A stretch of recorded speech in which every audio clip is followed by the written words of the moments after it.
All right, so let's get into our next interview. We're talking about Live for Local, and with me, Ms. Shari Pity, director of Sorf here. You have been doing some amazing things, and Lisa this morning was telling us about some of the amazing work that you've been doing.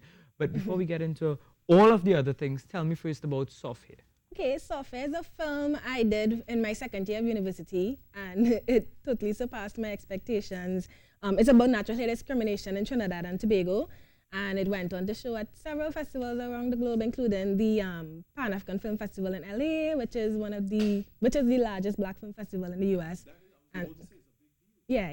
You know, it's not just a little small thing. Like I only submitted it like the night before the deadline. I was like, right. Should I? I don't know. And you know, it, as I said, surpassed my expectations. And it blossomed into that. You know, your what should I say? Your fame, your popularity, your work has been recognized exponentially, considering the time in which you've been in the industry. You know, as Lisa was saying offset a little while ago, there have been some people who have been in the industry for 20-something years, but the breadth of work that you've been involved in, you know, some people have not even done this in the span of 20 years. So what inspires you? What motivates you? I mean, a lot of things motivate me, but a lot of the things that are around me, I would say are my biggest motivators. Like, I'm really big into like our culture in Trinidad and Tobago, and I grew up watching TTT. And now she's on TTT. You know, I didn't have cable for like probably the first 15 years of my life or something like right. that. So this was all I had, and you know, I was really grateful to be able to have that kind of upbringing. And I always was disappointed and sad when I couldn't see any more local programming. So my thing when I got into film was, okay, I need to contribute to this thing, and you know, the younger people coming up who were like me when I was younger, they need to see more of what I used to see when I was younger. But you're also an actress, right? I used to be an actress. Oh, you used to be an That's actress. what I started off doing. And then I, you know, after interning, I was an extra on a set once, and then I asked the people on set, hey, can I come and volunteer? Hopefully they would have put me in their films, but that didn't happen. But I ended up falling in love with filmmaking, and that was more rewarding for me. Shari, can I come and assist you? Sure. Really? If you want. Okay, great. Well, there we go. Hopefully her dream in that regard didn't come true. Mine might, who knows? I might be very good. You might like me and say, Rishi, you are going to be the next big star of my next big film. Of course. Right? Definitely. But we do have the trailer for Sorf here, so let's take a look at that. Come here, you picky head, good for nothing. Come here, you picky head, picky head, picky head. We like curly hair, but we only like a certain kind of curl. My grandmother actually used to refer to my hair.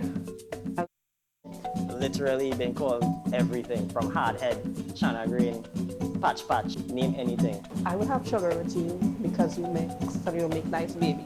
Yeah, my ex actually would always talk to me about relaxing my hair.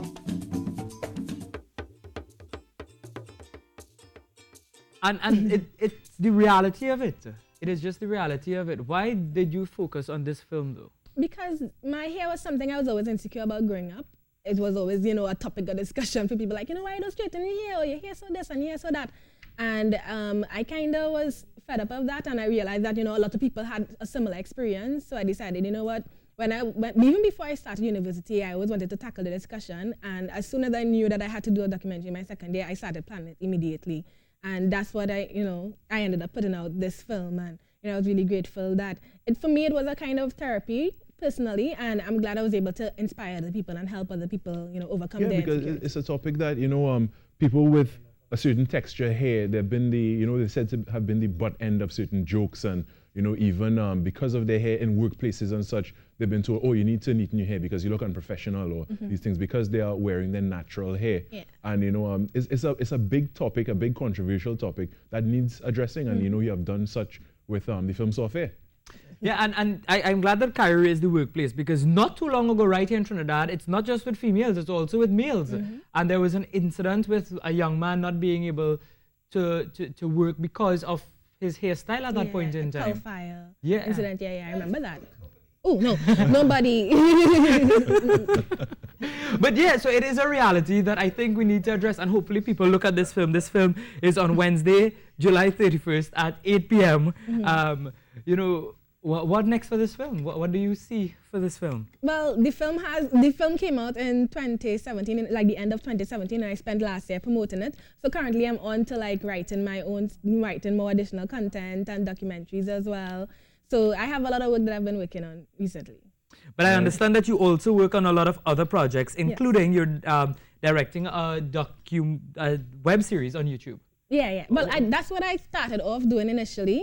And that was called Small Lime, and that was basically me interviewing young Caribbean natives about social issues in the Caribbean. So I was only able to go to Tobago and Barbados, and well, I wanted to continue the series, and I plan to as well. I hope you do. Yeah, and I also have some other stuff that I'm working on currently, and I also recently traveled to Sharjah, which is a city next to Dubai, with Christopher Cozier, and I helped him shoot his art installation along with Maya Cozier, and I was recently in China as a youth delegate for a forum on creativity and heritage along Silk Roads.